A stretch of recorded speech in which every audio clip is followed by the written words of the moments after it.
thinking about introducing employee ownership as a model to run going forward, there are a couple of key considerations to decide which is the right ownership model. The first one to understand is, what's the purpose of introducing employee ownership? If it's about succession or gradual sale of the business to employees, then an employee share plan is often the best model.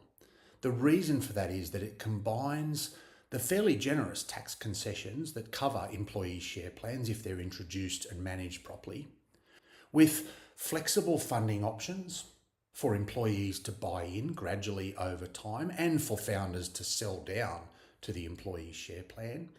And lastly, and very importantly, it provides protection.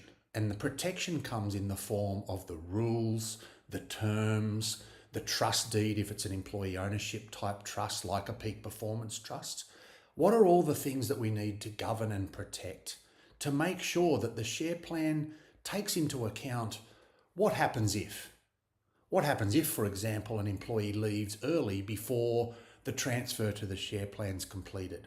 What happens if there is an event where there's a bad leaver? What happens if an unplanned event happens to either the founders who are selling the business, which might mean they need to sell more of the business more quickly? Or what happens if there's an unplanned event that occurs with an employee that can't therefore complete the purchase of shares? All of those things can be accompanied and covered off in the rules that govern the employee share plan if we put in place the right levels of protection. And that means rules or terms or clauses within a trust deed that actually specify what happens if any of those events occurs. That then protects, and it protects the share plan itself, the integrity of the plan and the way that it works. It protects the business, the company, the business that we're trying to transition. It protects the founders as to giving them certainty of outcome as to what happens. And lastly, it protects the employees. In this case, the employees are buyers of the business. And so they also need protections to make sure that if one of these things does occur, then there's a mechanism to resolve that particular issue. But you still need to have the right employee ownership model in place. There are different ways to do this. We've talked before about options plans, employee share plans, employee ownership trusts like a peak performance trust. We've even talked about workers' cooperatives and other kinds of ownership models that can work in these types of examples.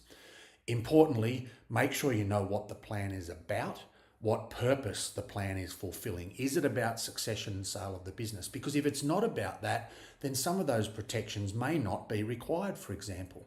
If the plan is about attracting and rewarding and retaining key employees within the business without really transferring ownership, then some of those things may not be necessary.